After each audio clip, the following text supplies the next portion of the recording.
ఏమున్నాయి చెప్పండి? మన భూమి మీద ఏమున్నాయో చెప్పండి. తెలుగులోనే మాట్లాడుతున్నాం, చెప్పండి. ఈ భూమి మీద ఏమున్నాయి? నేత్రాశ, జీవపడము, ఇంకా శరీరాశ, నేత్రాశ, జీవపడము. అవునా కదా? చదువుకున్నాం, యోహాను రాసిన 1వ యోహాను రాసిన పత్రిక. ఇప్పుడే నేను ఏసే తెలుసుకున్నానమ్మా అన్నట్టు చూస్తున్నారు అందరూ. హల్లెలూయా, హల్లెలూయా. లోకంలో ఉన్నదంతయు 2వ అధ్యాయము 16వ వచనం. ఈ లోకంలోనైనను, లోకంలో ఉన్న వాటిని అందరూ పలుకుదాం. లోకంలోనైనను, లోకంలో ఉన్న వాటినైనను ప్రేమింపకుడి. ఎవడైనను లోకమును ప్రేమించిన యెడల తండ్రి ప్రేమ వానిలో ఉండదు. లోకంలో ఉన్నదంతయు అనగా శరీరాశయు, నేత్రాశయు, జీవపడములు తండ్రి వలన పుట్టినవి కావు. అవి లోక సంబంధమైనవే. లోకమును తన ఆశయు గతించిపోవచ్చున్నవి. ఆమేన్, ఆమేన్. ఈ లోకంలో ఉన్నదంతా ఏంటంట? శరీరాశ, నేత్రాశ, జీవపటము. మనము లోకం విషయంలో చనిపోయిన మనము భూ సంబంధమైన వాటిలో కూడా చచ్చిపోవదుము గాక. అందరం చెప్తాం, భూ సంబంధమైన వాటి విషయంలో చచ్చిపోవదులు గాక. కొలస్సీ రాసిన పత్రిక 3వ అధ్యాయము 2వ వచనం ఉంటుంది కదా. పైన వాటి మీదనే కానీ భూ సంబంధమైన వాటి మీద మనసు పెట్టకొనకూడి. ఏలయనగా మీరు మృతి పొందిన వారు. 183వ పేజీ 3వ అధ్యాయము 2-3 వచనాలు ఉంది. 2వ అధ్యాయం 20-22వ వచనాలు ఉంది కదా. లోకము విషయంలో మీరు చచ్చిపోయిన వారిగా ఉండాలి. అనగా వాటిలో లోకము అనగా భూ సంబంధమైన వాటి విషయాల్లో మనము చచ్చిపోవదుము గాక. భూ సంబంధమైన వాటి విషయాలు చచ్చిపోయిన మనము ఈ భూలోకంలో ఉన్న వాటి మీద మనకి ఆశ ఉండదు, కోరిక ఉండదు. అలా ఉండాలి, ఇలా ఉండాలని లోకానుసారమైన బ్రతుకు మనలో ఉండదు. ఈ లోకంలో ఉన్నదంతా కూడా శరీరాశ, నేత్రాశ, జీవపటము. ఇవన్నీ కూడా మనలో చచ్చిపోవును కాక. మనము పైన ఆ నిత్య పరలోక రాజ్యము కొరకే, ఆ రాజ్యముని ఎలా స్వతంత్రించుకోవాలా, ఆ రాజ్యంలో నేను ఎలా ఉండాలా అన్న ఆ పైన తండ్రి రాజ్యమును స్వతంత్రించుకోవడానికే మనము బ్రతుకుదుము కాక. ఆమె పైన వాటి మీదే కానీ భూ సంబంధమైన వాటి మీద మనసు పెట్టకుడి. ఏలయనగా మీరు మృతి పొందారు. చచ్చిపోయిన మనకి, పాతి పెట్టబడిన మనకి ఈ లోకముతో సంబంధం ఉండదు. ఈ లోకంలో భూ సంబంధమైన వాటి మీద ఏ ఆశ ఉండదు, ఏ కోరిక కూడా మనకి ఉండదు. హల్లెలూయా, హల్లెలూయా. ఇప్పుడు చెప్పండి, ఇప్పుడు మనం భూ సంబంధమైన వాటి విషయాల్లో నేను ఆల్రెడీ చచ్చిపోయానమ్మా అన్నవాళ్ళు హల్లెలూయా. చచ్చిపోయారా? భూ సంబంధమైన వాటి విషయాల్లో మనం చచ్చిపోయామా? లేదు. ఇంకా ఆశ ఉంది, ఇంకా కోరికలు ఉన్నాయి. వాళ్ళు 1 ఎకరం కొంటే మనం 4 ఎకరాలు మనం ఆశపడతాం కాదు. నేనున్న దాంట్లో తృప్తిగా ఉంది. ఆ పరలోక రాజ్యంలో అధికమైన దీవెనను అందుకోవాలని, అధికమైన సంపద పొందుకోవాలని ఆశపడు. యెహోవా నీ సన్నిధిలో అతిగా ఉండదగిన వారెవరయ్యా? నీ పరిశుద్ధమైన స్థలంలో నివసింపదగిన వారెవరయ్యా? యథార్థంగా ప్రవర్తించేవారు, హృదయపూర్వకంగా నిజము పలుకువారే, కపటత్వము లేనివారు. అలాంటి వారికి పరలోక రాజ్యంలో స్థానం ఉంది. పైనున్న వాటి మీదే మనసు నిలుపుదుము గాక. ఆమె ఈ భూ సంబంధమైన వాటి విషయాల్లో బ్రతకాలని, వాటి విషయంలో ప్రయాసపడాలని మనం ప్రాకులాడకూడదు. భూ సంబంధమైన వాటి మీద మనసు ఉంటే దేవుని సన్నిధికి రాలేము. దేవుని సన్నిధిలో సంపూర్ణంగా ఆయన శక్తిని మనం అనుభవించడం. ఈ లోకంలో 2 రాజ్యాలు ఉన్నాయి. ఒకటి లోక రాజ్యం అనగా అపవాది రాజ్యం, రెండవది దేవుని రాజ్యం ఈ లోకంలో ఉన్నది. కాబట్టి మనము ఏ రాజ్యాన్ని ఎన్నుకోవాలి? దేవుని రాజ్యం. ఈ దేవుని రాజ్యంలో సంతోషం ఉంటుంది, నెమ్మది ఉంటుంది. ఒకవేళ శ్రమ కలిగినను ఆ శ్రమలో నుంచి విడుదల పొందుకోగల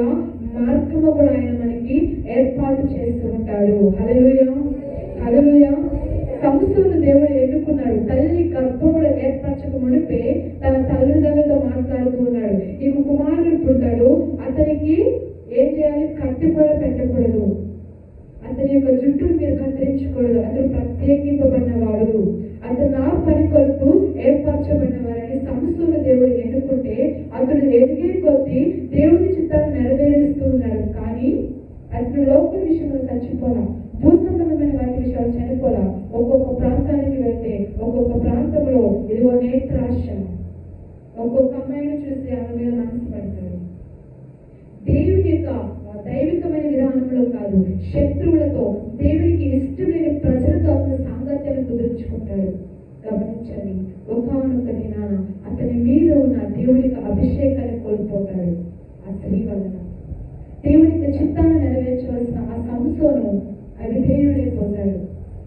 కారణం, భూ సంబంధమైన వాటి విషయాల్లో ఆశ కలిగి జీవించడం ద్వారా అతని నేత్రాశ దేవుని చిత్తానికి దూరమైపోతుంది. చివరికి 2 కళ్ళు కోల్పోతాడు.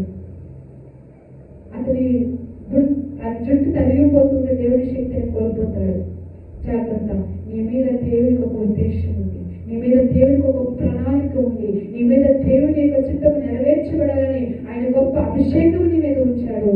జాగ్రత్త, ఈ భూ సంబంధమైన వాటి కోసం, భూ సంబంధమైన మనుషులను సంతోషపెట్టడం కోసం, భూ సంబంధమైన లోకంలో ఉన్న నీ చుట్టూ ఉన్న వారిని మభ్య పెట్టడానికి కోసం దేవుని చిత్తాన్ని విడిచిపెట్టి పరిగెడుతూ ఉన్నావు. మధ్యకాలం దేవుడు చెప్తూ ఉన్నాడు, నువ్వు చచ్చిపోతేనే వర్తిల్లుతావు. పాపం విషయంలో మనం చచ్చిపోవాలి. ఏ విషయంలో చచ్చిపోవాలి? అందరూ దగ్గరగా చెప్పాలి. ఏ విషయంలో చచ్చిపోవాలి? రెండోది, ఏ విషయంలో చచ్చిపోవాలి? లోకము విషయంలో చచ్చిపోవాలి. అనగా భూ సంబంధమైన వాటి విషయాల్లో మనము చచ్చిపోవదుము కాక. భక్తుడు అంటున్నాడు, ఒక్కసారి చచ్చిపోయిన నీవు మరలా లోకంలో ఎలా బ్రతకగలుగుతావు? ఒక్కసారి క్రీస్తుని అంగీకరించిన నీవు మరలా ఎందుకు లోక పద్ధతులను అనుసరిస్తున్నావు? ఎందుకు లోక మనుషుల మాట వింటూ ఉన్నావు? ఎందుకు విగ్రహ సంబంధ కార్యాల్లో పాల్గొంటూ ఉన్నావు? ఎందుకు వారు భుజిస్తున్న భోజనాలు తింటూ ఉన్నావు? నువ్వు ప్రత్యేకంగా ఉండాలి కదా. నీ మనసు, నీ ఆలోచన, నీ ఆశ, నీ కోరిక, నీ ఉద్దేశం అంతా కూడా తండ్రి చిత్తాన్ని, పైన వాటిని నెరవేర్చడం కోసమే నువ్వు బ్రతకాలి కదా. పౌలు అదన్నాడు, నేను జీవించడం నా యందు క్రీస్తే జీవించుచున్నాడు. నీ యందు క్రీస్తు జీవించాలి, నీ యందు క్రీస్తు కనపరచబడాలి. నీ కుటుంబంలో, నీ బిడ్డల ఎదుట, సంఘంలో, నీ గ్రామంలో నిన్ను చూస్తూ ఉన్నప్పుడు దేవుని యొక్క ప్రత్యక్షత నీ బిడ్డలు చూడాలి. ఎందుకు చూడలేకపోతున్నారంటే మనము కూడా చచ్చిన వారిగా లేము. చచ్చిన వారు అనుకుంటూ ఇంకా లోక పద్ధతులను అనుసరిస్తున్నాం. ఈ మధ్య కాల సమయంలో పరిశుద్ధాత్మ చెప్తూ ఉన్నాడు, మనం లోకంలో ఉన్న వాటి విషయంలో చచ్చిపోవదుము గాక. అనగా భూ సంబంధమైన వాటి విషయాల్లో మనము చచ్చిపోవదుము గాక. హల్లెలూయా, హల్లెలూయా. నువ్వు ఎప్పుడైతే భూ సంబంధమైన వాటి విషయాలు చచ్చిపోతామో నీ కొరకు దేవుడు దాచబట్టిన ఒక గొప్ప నిధిని నువ్వు స్వతంత్రించుకుంటావు. ఎందుకు ఇంకా కన్నీరు కలుగుతుంది, ఇంకా ఎందుకు వేదన కలుగుతుంది, ఇంకా ఎందుకు దేవుని కార్యాలు పొందుకోలేకపోతున్నామంటే చచ్చిపోవలసిన స్థితిలో చచ్చిపోకుండా ఇంకా ఆ విషయాలు మనము బ్రతుకుతూనే ఉన్నాం. కాబట్టి దేవుడి నీ కొరకు దాచి ఉంచిన ఆ దీవెన నీవు పొందుకోవాలి, ఆ సంతృప్తిని నీవు పొందుకోవాలి. నీ కుటుంబం అంతా రక్షణ మార్గంలోనికి రావాలి అంటే మొదటిగా క్రీస్తుని అంగీకరించిన మనము ఈ భూ సంబంధమైన వాటి విషయాల్లో చచ్చిపోవదము గాక. మృతి పొందిన వారిగా, మరణించిన వారిగానే మనము బ్రతకాలి. పైన వాటి మీదే మనము దృష్టిని పెట్టుదుము గాక. హల్లెలూయా, హల్లెలూయా, హల్లెలూయా. అందరూ గట్టిగా హల్లెలూయా. లోక విషయంలో చనిపోమంటున్నాడు, దాంట్లో భూ సంబంధమైన వాటి విషయంలో మనం చచ్చిపోవాలి. రెండవదిగా అదే కొలస్సీ రాసిన పత్రిక 2వ అధ్యాయంలో ఉంది కదా, 5వ వచనం నుంచి మనం చదువుతున్నాం. కావున భూమి మీదనున్న మీ అవయవములను అనగా చారత్వమును, అపవిత్రతను, కామతురతను, దురాశను, విగ్రహారాధన, ధనాపేక్షను చంపివేయుడి. వాటి వలన దేవుని ఉగ్రత అవిధేయుల మీదకి వచ్చును. పూర్వము వారి మీద జీవించినప్పుడు మీరును వీటిని అనుసరించి నడుచుకుంటేది. ఇప్పుడైతే మీరు కోపము, ఆగ్రహము,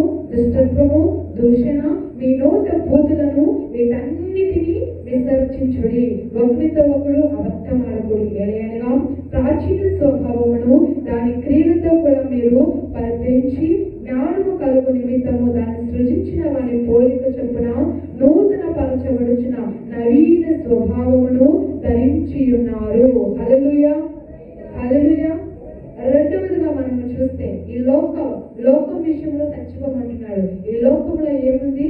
శరీరాశ, నేత్రాశ, జీవపటము. అలానే ఈ భూ సంబంధమైన వాటి విషయాలు మనము చచ్చిపోవాలి. రెండవదిగా ధనాపేక్ష విషయంలో మనము చచ్చిపోవడముగా కాకూడదు. ధనాపేక్షను చంపివేయుడి. ఈ దినము ఎందుకు అనేక మందిరంలో ఉండలేకపోతున్నారంటే డబ్బు. దుష్టుడు అవసరతను చూపిస్తాడు. ఈ అవసరతో ఈ రోజు కూడా వెళ్తే రూపాయి వస్తుంది కదా, అవసరం తీర్చబడుతుంది కదా. కాదు. నీ కొరకు దేవుడు 6 దినములు ఏర్పాటు చేశాడు. 7వ దినం దేవుడికి ఇవ్వాలి. ఈ పరిశుద్ధ దినం పునరుత్థానుడే తిరిగి లేచిన సజీవుడే తిరిగి లేచాడు తండ్రి. ఈ పునరుత్థానమును కృతజ్ఞత పూర్వకముగా ఆ పునరుత్థానమును శక్తిని అనుభవించే వారిగా ప్రభు సన్నిధిలో మనము గడుపుదుము గాక. ఆమె ఇక్కడ రెండవదిగా మనము చూస్తే ధనాపేక్షను చంపివేయాలి. ఎంతమందికి నాకు డబ్బు మీద ఆశే లేదన్న వాళ్ళ చేతులు ఎత్తండి. హల్లెలూయా చెప్పాలి. నాకు డబ్బు మీద ఆశే లేదు అన్న వాళ్ళ చేతులు ఎత్తండి. అవి కూడా ఆశ ఉంది. స్కూల్కి వెళ్ళేటప్పుడు మా అమ్మ 10 రూపాయలు ఇచ్చినా చాలు, తినే కొనుక్కోవచ్చు, అందులో కందుకూర వేస్తున్నాను, చాలా రకాల తినబడ్డలు అంటే కదా శాంతి. డబ్బు మీద ఎవరికి ఆశ ఉండకుండా మాత్రం ఉండదు. ప్రతి ఒక్కరికి డబ్బు మీద ఆశ ఉంటుంది. అప్పుడే పుట్టిన బిడ్డ చేతిలో కూడా డబ్బులు పెడితే వదలడు కదా, గట్టిగా పట్టుకుంటాడు. అలాంటి ప్రీతి అపవాది కలిగిస్తుంది. ధనము ఉండాలి. ఎంత మనకి అవసరమైనంత మట్టుకి. దేవునికి దూరముగా లేదంటే దురాశతో నింపబడే వారిగా మనము ఉండకూడదు. మనలో ఉన్న ధనాపేక్షను చంపివేయడము గాక. చెప్పటం ఎవరు చెప్పటం ఆ మాట వచ్చేసరికి నాలో ఉన్న ధనాపేక్షను చంపివేయుదును గాక. ధనం విషయంలో మనము చచ్చిపోవాలి. కొలస్సీ రాసిన పత్రిక 3వ అధ్యాయంలో మనము చూస్తే అక్కడ ఉంది, మనము ధనాపేక్ష విషయంలో మనము చచ్చిపోవాలి. 5వ వచనంలో ఈ లోకంలో భూమి మీద ఉన్న వాటన్నీ కూడా, ఈ భూ సంబంధమైన అన్నీ కూడా ఏంటంట, చాలతో, అపవిత్రత, కామము, దురాశ, వీటన్నిటికీ అంత మాత్రమే కాదు, కోపము, ఆగ్రహము, దుష్టత్వము, దూషణ, బూతు మాటలు. మేము ఎవరు బూతులు మాట్లాడమన్న వాళ్ళు హల్లెలూయా చెప్పండి. చెప్పరా? మాటలో కూడా వస్తాయి. భయంకరమైన మాట్లాడకపోయినా ఆచారంగా తల్లిదండ్రుల నుంచి వస్తున్న మాట, ఆనవాయితీగా మాట్లాడుతున్న మాటలో కూడా కొన్ని పదాలు వస్తుంటాయి. ఆ పదాలను కూడా మనము విడిచిపెట్టదుము గాక. అన్యులు మాట్లాడుతున్నారు, మనము మాట్లాడతాం. ఏమైనా ప్రత్యేకత ఉందా? లేదు కదా. కాబట్టి వాళ్ళ మాటలకి మన మాటలకి వ్యత్యాసం ఉండాలి. అదే దేవుడు కోరుకుంటున్నాడు. కాబట్టి భూ సంబంధమైన వాటి విషయాలు మనం చచ్చిపోవాలి. అలానే మనలో ఉన్న ధనాపేక్షను కూడా మనం ఏం చేయాలి? చంపివేయడము గాక. హల్లెలూయా. రోమా రాసిన పత్రిక 6వ అధ్యాయం 6వ వచనం చదువుతున్నాం. రోమా రాసిన పత్రిక 6వ అధ్యాయము 6వ వచనం. ఏలైనగా మనం ఇక్కడ పాపమునకు దాసులము కాకుండాటకు పాప శరీరము నిజమగినట్లు మన ప్రాచీన స్వభావము ఆయనతో కూడా సిలువ వేయబడనని ఎరుగుదుము. కనుక మనము ధనాపేక్ష విషయంలో మనము చచ్చిపోవదుము కాక. మనందరికీ సుపరిచితమైన వ్యక్తులను ఇద్దరు పరిచయం చేస్తాం. గెహజీ ఎంతమందికి తెలుసు? గెహజీ తెలియనట్టున్నారు. గెహజీ తెలుసు అందరికీ. అతనికి ఎలాంటి ఆశ ఉందంట? ధనం మీద ఆశ. ఏ సేవకుని యొక్క పరిచయం చేస్తూ ఉన్నాడు? ఎలీషా సేవకుని యొక్క పరిచయం చేస్తున్నాడు. దాసుడిగా ఉన్నాడు. అతని ఎందుకు నయమాన్ అనే వ్యక్తి వచ్చి ఇదిగో స్వస్థ పొందుకున్నందుకు, మేలు పొందుకున్నందుకు కృతజ్ఞత పూర్వకముగా కొన్ని మనుల బంగారమును, వెండిని, ధనమును, కొంత వస్త్రమును తీసుకుని వచ్చి ఎలీషా ప్రవక్తకిస్తే అతను ఏమంటే ఇవి నాకు వద్దు అంటాడు. కానీ అక్కడే అబ్బా ఎలీషా వంటి ఆత్మ నేను పొందుకోవాలి, ఎలీషా వంటి ప్రవక్తగా నేను కూడా దేవుడి పరిచయం చేయాలి అన్న భారాన్ని పొందుకున్న గెహజీ కూడా అక్కడ ఉన్నాడు. ఏలియా నుంచి ఎలీషా ఎలా దేవుడి శక్తిని పొందుకున్నాడో, ఎలీషా నుంచి కూడా గెహజీ అటువంటి ఆత్మశక్తిని పొందుకోవాలి. కానీ అతనిలో ఉన్న భూ సంబంధమైన ఆశ చచ్చిపోలా, అతనిలో ఉన్న ధనాపేక్ష చచ్చిపోలా, అతనిలో ఉన్న లోకము చచ్చిపోలా, అతనిలో ఉన్న పాపము చచ్చిపోలా. సేవకులతోనే ఉన్నాడు,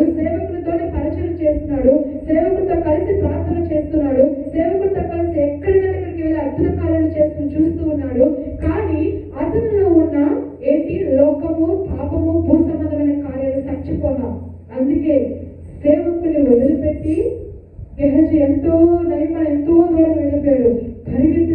పరిగెత్తుకుంటే రోసుకుంటూ వెళ్ళి శపితమైన వాటిని తెచ్చుకున్నాడు. సేవకుడు వద్దన్నాడు, వద్దన్న వాటి వైపు నీ మనసు వెళ్ళకూడదుగా. నీకు ఇన్ని సంవత్సరాలు సేవకుడితో భక్తి చేస్తూ ఉన్నాడు కదా గెహజీ అవసరాలు తీరుస్తున్నాడు. గెహజీ కుటుంబ అవసరాలు కూడా ఈ యొక్క సేవకుడు తీరుస్తూ ఉన్నాడు. కానీ అతనిలో ఉన్న ప్రాచీన స్వభావం ఇంకా చచ్చిపోలా, అతనిలో ఉన్న లోకపరమైన జీవితం చచ్చిపోలా. అందుకే పరిగెత్తుకుంటూ వెళ్ళి ఏం చేశాడు, వాటిని తెచ్చుకొని ఇంట్లో దాచిపెట్టుకున్నాడు. దేవుడికి తెలియదా? రహస్యమైన స్థలంలో మరుగైనది ఏది కూడా ఆయనకి లేదు. రహస్య ప్రతిదీ కూడా దేవుడికి తెలుసు. పిల్లల తల్లిదండ్రులకు తెలియకుండా నేను ఏదైనా చేయొచ్చులే అని అనుకోవచ్చు స్కూల్లో కాలేజీలో, కానీ నిన్ను నన్ను సృజించిన దేవుడికి ప్రతిదీ తెలుసు. ఎలీషా ఒక మాట అంటాడు, గెహజీ నీతో పాటు నా మనసు రాలేదా? హల్లెలూయా, హల్లెలూయా. గెహజీకి తెలియదులే, ఎలీషాకు తెలియదులే నేను తీసుకొచ్చింది, నేను హ్యాపీగా బ్రతకొచ్చాను అనుకున్నాడు. కానీ తీసుకువచ్చి దాచిపెట్టుకున్నాడు. తన ఒళ్ళంతా కుష్టుతో నింపబడింది. అతనికి మాత్రమే కాదు సంగమా, అతని కుటుంబం అంతా కూడా తన తరతరాలు కూడా ఆ తెల్లని కుష్టి వ్యాధిని పొందుకున్నారు. ఇలాంటి శాపం మీకు కావాలా? ఇలాంటి శాపం మనకు కావాలా? ఎంతమందికి కావాలి? గెహజీ పొందుకున్న దీవెన ఎంతమందికి కావాలి? గెహజీ దీవెన పొందుకున్నాడు. చచ్చిపోకుండా ఇంకా లోకం మీద, లోక కార్యాల మీద, ధనం మీద, ఈ లోక వాటి మీద ఆశలు కోరికలు ఇంకా చావలా. అలా ఎక్కడున్నాడు? దేవుని సన్నిధిలో సేవకుని ఎదుటే సేవకునితోనే ఉన్నాడు. కానీ చావలేదు కనుకనే ఏ దీవెన పొందుకున్నాడు? క్రిస్టి అనే దీవెన పొందుకున్నాడు. ఆ దీవెన చెప్పాలి, దీవెన అది శాపం. దేవుని బిడ్డలుగా పిలువబడుతున్న మనము ఆయన చిత్తాన్ని నెరవేర్చడం కానీ శరీర లోక సంబంధమైన వాటి విషయంలో చచ్చిపోకుండా వాటి మీద ఇంకా ఆశను పట్టి బ్రతుకుతూ ఉంటే ఇదిగో గెహజీకి పట్టిన స్థితి మనకు పడుతుంది. అందుకే ఇంకా దీవెన కలగటంలా, ఇంకా అందుకే రక్షణ కలగటంలా, ఇంకా అందుకే కన్నీరు తొడవబడటంలా, చంపుకుంటేనే దీవెన కలుగుతుంది. హల్లెలూయా, హల్లెలూయా. ఇంకో వ్యక్తి ఉన్నాడు, ఆకాను. ఎవరు? ఆకాను తెలుసా? ఈ ఆకాను కూడా యెహోషువ నాయకత్వంలో ఒక యుద్ధ వీరుడిగా ఉన్నాడు. ఎలా ఉన్నాడు? యుద్ధ వీరుడు. ఇతను వెళితే శత్రువుల మీద విజయము వెంటనే కలుగుతుంది. అయితే దేవుడు చెప్పాడు, మీరు శపితమైన ప్రదేశానికి వెళ్తున్నారు, ఆ శత్రువు మీద విజయం కలగాలంటే ఆ శపితమైన వాటిలో ఏ వస్తువులు మీరు పెట్టుకోకూడదు. బంగారం ఉంది, మన వజ్రాలు ఉన్నాయి, వైఢూర్యాలు అన్నీ ఉన్నాయి, ఏది మీరు ముట్టుకోకూడదంటే ఆకాను అనుకున్నాడు. ఎవరికి తెలుసు? ఏ సైనికులకు తెలుసు? యెహోషువకి ఏం తెలుసు అని వెళ్ళి కొంత బంగారం తీసుకుని వచ్చి తన గృహంలో, తన గుడారంలో వంట తొవ్వి ఏం చేశాడు? లోపల కూర్చోపెట్టాడు. అక్కడేమో యుద్ధంలో ఏం కలిగింది? వైఫల్యం కలిగింది. విజయం రాలా, శత్రువుల మీద విజయం రాలా, శత్రువుల మీద ఘనత కలగలా, శత్రువులకి విజయం కలిగింది.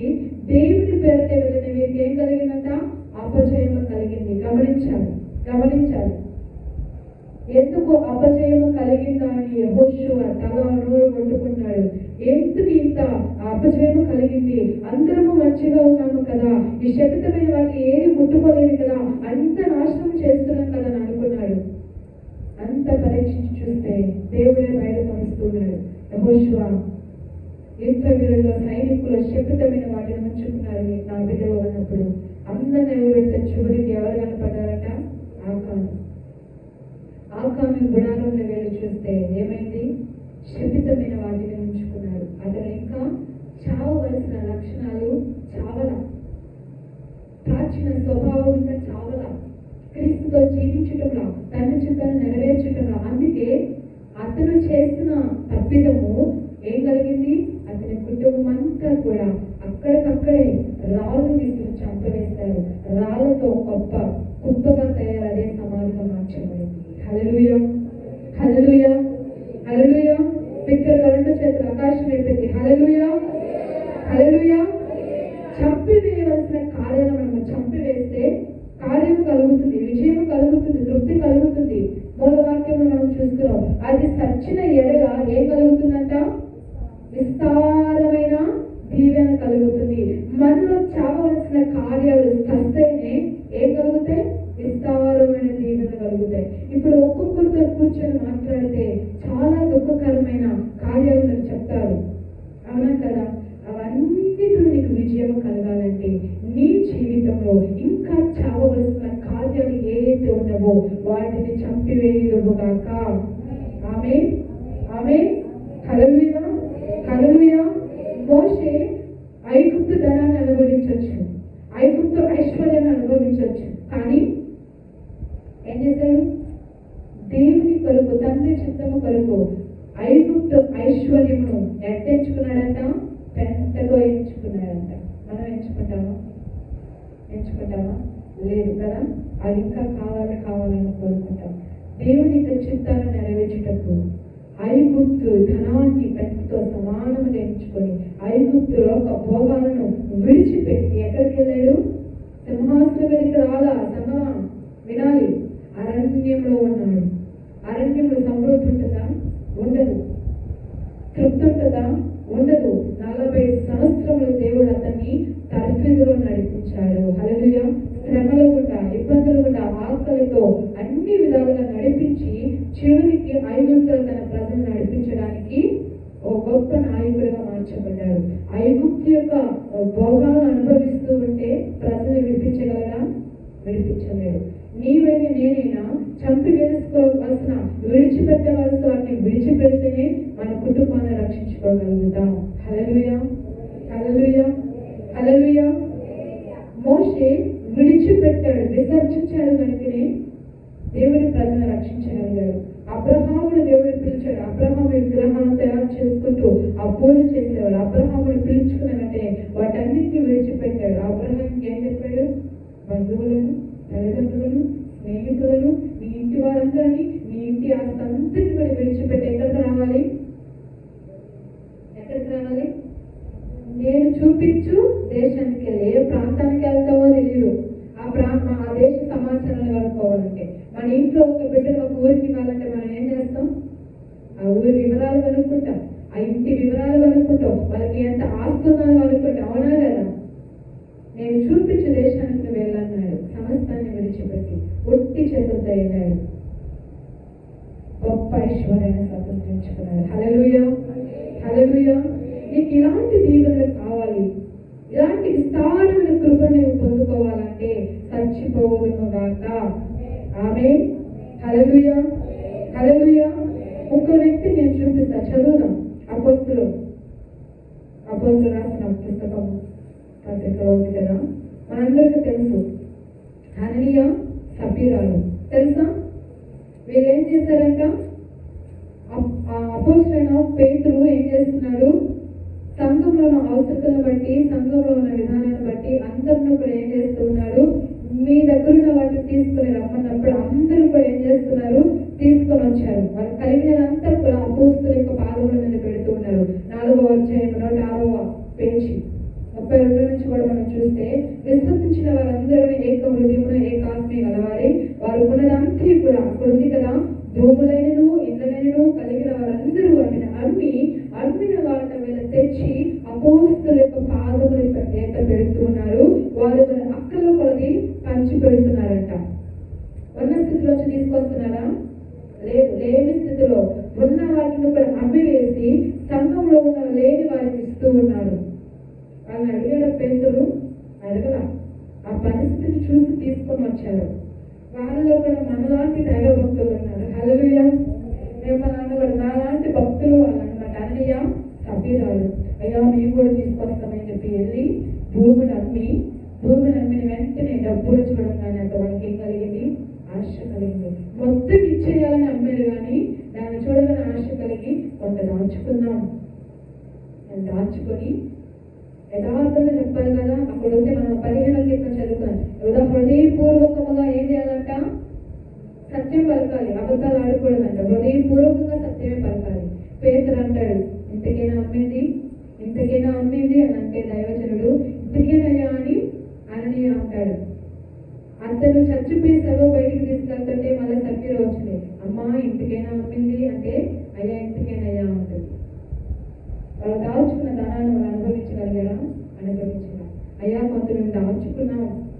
ఉంచుకున్నాం, ఇదిగో కొంత నీకు ఇస్తున్నామని అని చెప్పుకుంటే బ్రతుకునే వాళ్ళేమో. అందుకే యథార్థత ఉండాలి, హృదయపూర్వకంగా మనము సత్యమే పలకాలి. హల్లెలూయా.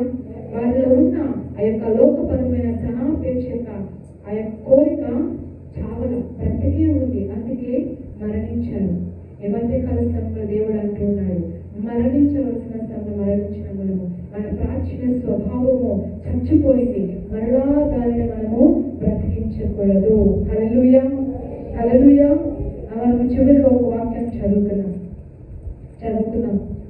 1 కొరింథీ 15:35-52 వచనాల వరకు మనం చూస్తే, నేను క్షుణ్ణంగా వాక్యాన్ని నేను చదివిస్తాను. 1 కొరింథీ 15:35.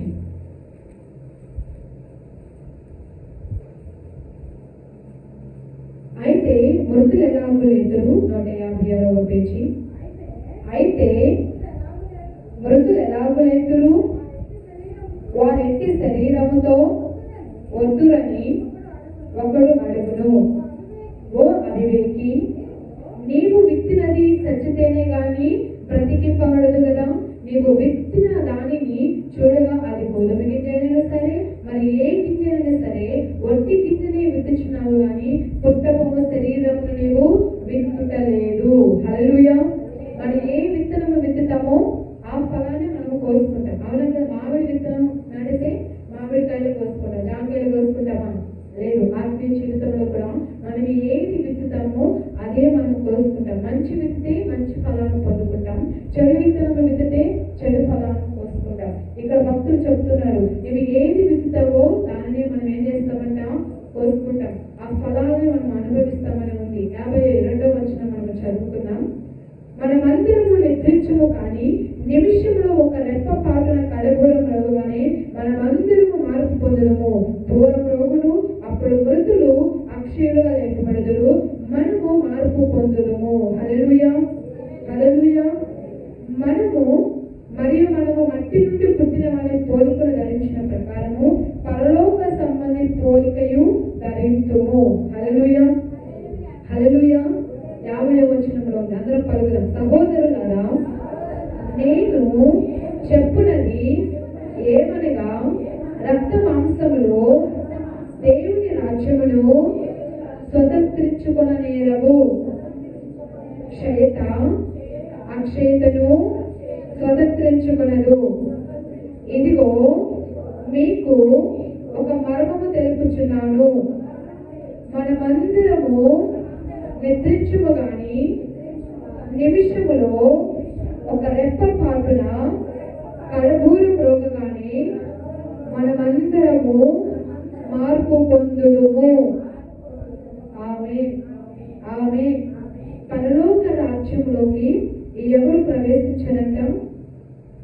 50వ వచనంలో రక్త మాంసములు కలిగిన వారు, అనగా పాపం విషయంలో చచ్చిపోని వారు, అలానే లోకము విషయంలో చచ్చిపోకుండా బ్రతికేవారు, భూ సంబంధమైన వాటి విషయంలో, ధనము విషయంలో చచ్చిపోకుండా బ్రతుకుతున్న వారంట. వీళ్ళు రక్త మాంసము కలిగిన వారు. వీరు పరలోక రాజ్యమును స్వతంత్రించుకోరు. ఎవరైతే పాపము విషయంలో, లోకము విషయంలో, భూ సంబంధమైన వాటి విషయంలో, ధనము విషయంలో ఎవరైతే చచ్చిపోయి ప్రాచీన స్వభావమును ఇదిగో విడిచిపెట్టి నూతన స్వభావమును ఎవరైతే ధరించుకుంటారో వారు ఇదిగో ఒక్క నిమిషమున రెప్ప పాటున మనం మార్పు చెందుతాం. కడుపును రోగగానే మనమందరం కూడా మార్పు చెంది ఆయనతో పాటు ఎత్తబడదుము కాక. హల్లెలూయా, హల్లెలూయా. ఈ విషయాల్లో మనం చచ్చిపోకుండా ఇంకా బ్రతుకుతూ ఉంటే ఒకరోజు దేవుడు రాబోతూ ఉన్నాడు. రెప్ప పాటులో మనము ఎత్తబడవలసిన వారమై ఉండగా ఇదిగో ఆ దినము మనం ఎత్తబడకుండా రక్త మాంసములు కలిగిన వారిగా మనం ఇంకనూ జీవిస్తుంటే మన కొరకు నిత్య మరణము ఎదురు చూస్తూ ఉంది. నీకు నిత్య మరణము కావాలా, నిత్య జీవము కావాలా? చెప్పాలి. నిత్య మరణము కావాలా, నిత్య జీవము కావాలా? నిత్య జీవము కావాలంటే లోకం విషయంలో చచ్చిపోవాలి, మొహమాటమే లేదు. పాపం విషయంలో చచ్చిపోవాలి, భూ సంబంధమైన కోరికల ఆశల విషయంలో చచ్చిపోవాలి, ధనం విషయంలో మనము చచ్చిపోవదము గాక. వీటి విషయంలో చచ్చిపోతే విస్తారమైన దీవెనలు మనము అనుభవించదము గాక.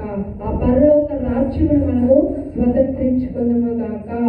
హల్లెలూయా, హల్లెలూయా, హల్లెలూయా. కాబట్టి క్రీస్తు రక్తము చేత కడగబడిన మనము ఎవరు దేవుని చేత దేవుని పోలిక చొప్పున మనము జీవించదుము గాక. హల్లెలూయా, హల్లెలూయా, హల్లెలూయా. ఐశ్వర్యము నమ్మి వెండి బంగారము ఆశించిన ఆకారుడే మాయను ఆశికి ఆహుతియాయెను. ఐశ్వర్యము నమ్మి వెండి బంగారము ఆశించిన ఆకారుడే మాయను ఆశికి ఆహుతియాయెను. నా యేసయ్యను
Thank you.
విస్తారమైన దీవుని అనుభవిస్తాం.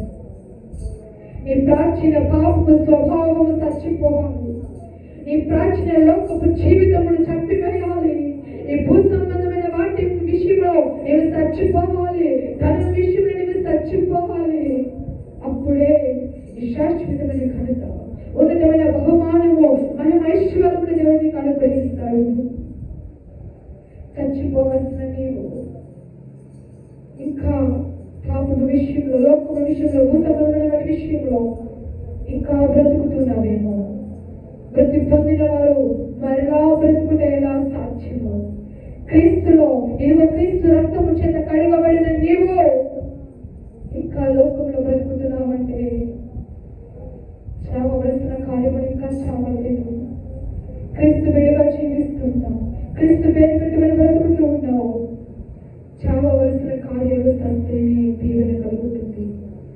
గెహజీ దేవుని యొక్క బిడ్డతో బ్రతుకుతూ ఉన్నాడు. చావవలసిన స్వభావం చచ్చిపోవా, అందుకే శాపాన్ని పొందుకున్నాడు. ఆకాను చనిపోవలసిన విషయాలను చంపివేసుకోకుండా దాచిపెట్టుకుంటూ ఉన్నాడు. చంపివేశ మరణానికి కారకుడయ్యాడు. ప్రియ సంగమ, ప్రియ కుమార్తె, ప్రియ తల్లి, ప్రియ బిడ్డ, బ్రతిమాలుతున్నాను. పాపం విషయంలో చచ్చిపో, లోకం విషయంలో మరణించు, భూ సంబంధమైన కోరికల విషయంలో మరణించు. ఇది పాపపు లోకము, పాపపు స్వభావము. మన చుట్టూ పాపమున్నది. ఇదివరకు క్రైస్తవులను క్రీస్తు రక్తము చేత కడగబడ్డాను, నన్ను ఎవరు ఏమి చేయాలని అనుకోవద్దు. నీ చుట్టూ పాపమే ఉన్నది. నీ చుట్టూ దుష్టుడు సంచరిస్తూ ఉన్నాడు.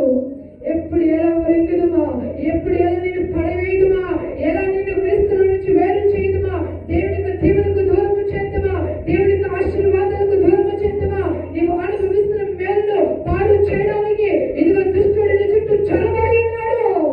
జాగ్రత్త, జాగ్రత్త, జాగ్రత్త పడనందున మన ముందు భక్తులు పతనమైపోయారు. జాగ్రత్త పడి ఇదిగో లోకము విషయంలో, పాపం విషయంలో, భూ సంబంధమైన వాటి విషయంలో సచ్చిన స్థితిలో ఉన్న బిడ్డలు దీవెనకరమైన స్థితిలో ఉన్నారు. నేను నా దేవుడు విస్తారమైన దీవెనను అనుభవించడానికి నేను ఏర్పాటు చేస్తున్నాడే కానీ శాపాన్ని అనుభవించడానికి కాదు. ప్రార్థన చేసుకో, ప్రార్థన చేసుకో. నీలో ఏ లోకపు స్వభావం ఉన్నదో, నీలో ఏ పాపపు కార్యాలు ఉన్నావో, నీలో ఏ సంబంధమైన కార్యాలు విడిచిపెట్టలేని స్థితిలో ఉన్నావో, ఏ ధనం విషయంలో ఇదిగో చంపవేసుకోలేకపోతూ ఉన్నావో, ఈ ఒక మంచి కాల సమయంలో ఒక మంచి తీర్మానము తీసుకో. ఇదిగో చంపివేయాల్సిన కార్యాలను చంపివేయి, దీవెన కలుగుతుంది. నీ కుటుంబ రక్షణ సునాదము వినబడుతుంది.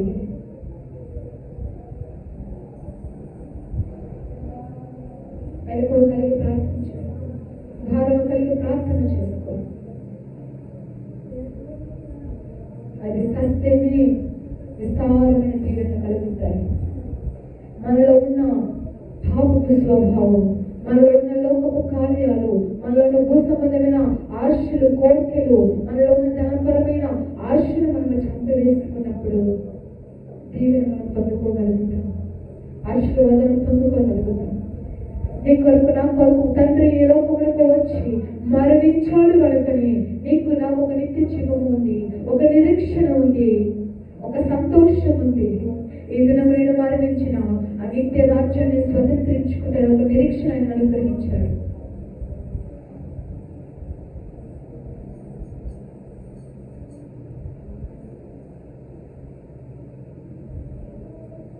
లోక పద్ధతులకు, లోక కార్యాలకు, లోక అలవాట్లకు, మనుషులను మభ్యపెట్టే, మనుషులను సంతోషపెట్టే లోక ఆచారాలకు, విగ్రహ సంబంధమైన కార్యాలకు మనకు దూరంగా ఉండాలి. దేవుని సన్నిధికి దూరము చేసే తన అపేక్షను మనము చంపివేయాలి.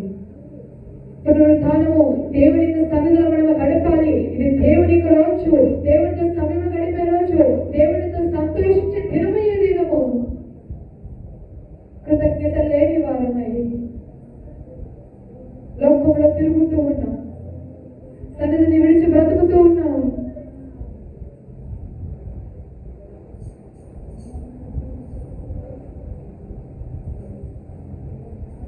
మనుషులను నమ్మి చంపి వేసుకోవాల్సిన కార్యాలను చంపుకోలేని స్థితిలో ఉన్నామేమో. అపవాదిని మనుషుల చేత మప్పు పెడుతూ ఉంటాడు కనుక మోసపోవద్దు, మోసపోవద్దు. ప్రార్థన చేస్తాం, ప్రార్థన చేస్తాం. మీ కొరకు నేను ప్రార్థించబోతున్నాను, ప్రార్థన చేస్తున్నాను. తండ్రి మనతో మాట్లాడిన మాటలను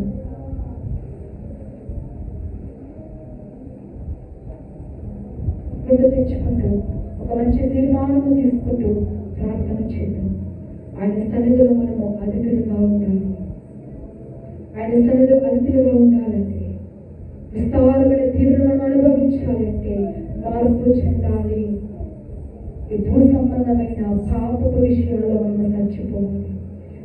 లోక కార్యాల విషయంలో చచ్చిపోవాలి. భూ సంబంధమైన కార్యాల విషయంలో చచ్చిపోవాలి. ధనాపేక్ష విషయంలో మనం చచ్చిపోయినప్పుడే రెప్పపాటును మనం ఎత్తబడతాం. విస్తారమైన దీవెన మనం అనుభవించగలుగుతాం. దీవెన పొందలేకపోతున్నామంటే, నీకు ఇచ్చిన వాగ్దానం స్వతంత్రించుకోలేకపోతున్నామంటే చావవలసిన స్థితిలో మనం లేము. చంపవేసుకోవాల్సిన కార్యాలను చంపుకోకుండా వాటిలో బ్రతుకుతూ ఉన్నామేమో. సరి చేసుకుంటూ ప్రభుత్వంలో ప్రార్థన చేసుకుంటూ ఒక తీర్మానం తీసుకున్నాం. తండ్రి, మీకు స్తోత్రాలు తెలియజేస్తూ ఉన్నాను. పరలోకమందున మా దేవా, నీ నామము నిత్యము పరిశుద్ధపరచబడునుగాక, ప్రచురించబడునుగాక ప్రార్థన చేస్తున్నాను. ఇప్పుడు స్థానపు దినమున అయా సంఘముగా కుటుంబముగా చేరి నిన్ను ఆరాధించుకోవడానికి, నీ నామమును కనపరచడానికి, అబ్బాని పిలవడానికి అర్హత యోగ్యతనిచ్చినందుకు నీకు స్తోత్రములు ప్రభువా. అయా పాటలు పాడడానికి, నిన్ను ఆరాధించడానికి, అయా విజ్ఞాపన ప్రార్థన చేయడానికి, అయా ఆత్మత సత్యముతో అయా నిన్ను ఆరాధించడానికి కృపనిచ్చినందుకే నీకు స్తోత్రములు తెలియజేస్తున్నాను. అయా నాతో మాతో అందరితో మీరు మాట్లాడిన అమూల్యమైన శ్రేష్టమైన మాటలు బట్టి నీకు స్తోత్రాలు ప్రభువా. ఇదిగో సత్య విస్తారమైన తీవ్రత కలుగుతాయి చెప్పిన దేవా, ఇదిగో ప్రభు మేమందరము కూడా ప్రాచీన స్వభావంలో పాపపు స్వభావంలో అయా లోక కార్య పద్ధతుల విషయంలో అయా భూ సంబంధమైన ఆశల కోరికల విషయంలో ధనాపేక్ష విషయంలో చచ్చిపోదుముగా కానీ ప్రార్థన చేస్తున్నాం. చచ్చిన మేము అయా నీ స్వభావంలో తలుచుకున్న మేము మరలా ఏ విషయంలో చచ్చిపోయామో మరలా ఆ విషయంలో బ్రతకకుండా నీ వాక్యమును అయా మా హృదయంలో ఉంచుకుందుము గాక, వాక్యానుసారముగా బ్రతుకుదుము గాక, నీ చిత్తానుసారముగా జీవించుదుము గాక అని ప్రార్థన చేస్తున్నాను. అయ్యా ఇదిగో ప్రభువా ఈ లోకంలో ఉన్నది మాయ ప్రభువా, ఇదిగో తన శాశ్వతమైన నీ చిత్తాన్ని మేము నెరవేరుస్తూ నీ రాజ్యము కొరకే ప్రయాసపడుదుము గాక అని ప్రార్థన చేస్తున్నాను.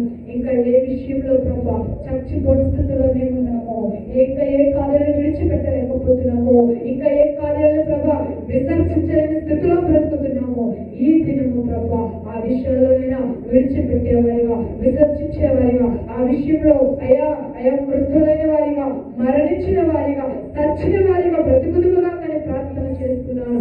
అయా నీవినైనా మా కొరకు మీరు దాచి ఉంచిన ఆ విస్తారమైన దీవెనలు అనుభవించుదుగాక, విస్తారమైన రక్షణ అనుభవించుదుగాక, విస్తారమైన దైవ కృపను అనుభవించుదుగాక అని ప్రార్థన చేస్తున్నాను. అయ్యా నీకు స్తోత్రాలు స్తోత్రాలు. వ్యక్తపడిన వాక్యం వ్యర్థమైపోకుండా నా అందరి జీవితంలో అది ఫలభరితంగా మార్చబడను గాక. వాక్యం మీ తీర్మానము తీసుకున్న అయా ప్రతి బిడ్డ ఆ తీర్మానంలో నీ రాకడ వచ్చేంత వరకు కూడా అయా ఇదిగో నమ్మకముగా యథార్థముగా ఆ స్థితిలో బ్రతకడానికి కృప చూపించమని ప్రార్థన చేస్తున్నాను.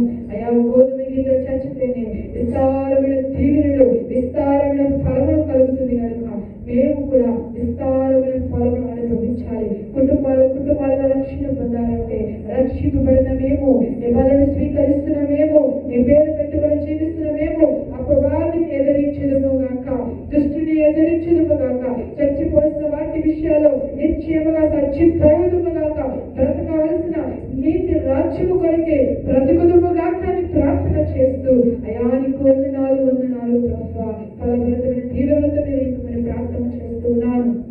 వచ్చిన బిడ్డలు మీరు దీవించండి, ఆశీర్వదించండి, ఆరోగ్యమునివ్వండి, సమృద్ధినివ్వండి. దేవానికి స్తోత్రాలు. రాలేని బిడ్డలు మీరు జ్ఞాపకం చేసుకొని నీ సన్నిధికి రాగల మనసును మీరు అనుగ్రహించమని ప్రార్థన చేస్తున్నాను. ఇంకా ప్రభు నీ బిడ్డలు ఏ విషయంలో ప్రభు అయా చచ్చిన వారిగా మృతమైన వారిగా లేరు ప్రభు ఆ విషయాల్లో ప్రభు అయా మృతమైన వారిగా మార్చబడదురుగాక, నీ దైవ దీవెనలు అనుభవించుదురుగాక, నీ కృపను అనుభవించుదురుగాక, నీవు దాచి ఉంచిన విస్తారమైన మేలు నిశ్చయముగా అనుభవించుదురుగాక ప్రార్థన చేస్తూ ఈ స్తుతిగంతమైన ప్రభావం మీకు ఆరోపిస్తున్నామయ్యా. మరలా సంఘముగా చేరి నిన్ను ఆరాధించుకునేంత వరకు కూడా నీ కృపా కాపుదల అందరికీ కలుగునిగా అని ప్రార్థన చేస్తూ యేసే నామములో అడిగి వేడుకొని పొందుకొని నాము తండ్రి. ఆమేన్ ఆమేన్ ఆమేన్. నా ప్రాణమా యెహోవా సన్నిధించు, నా తనమును సమస్తమైన పరిశుద్ధ నామమును సన్నిధించుము. నా ప్రాణమా యెహోవాను సన్నిధించుము, ఆయన చేసిన ఉపకారములు దేనిని మరవకుము. ఆమేన్.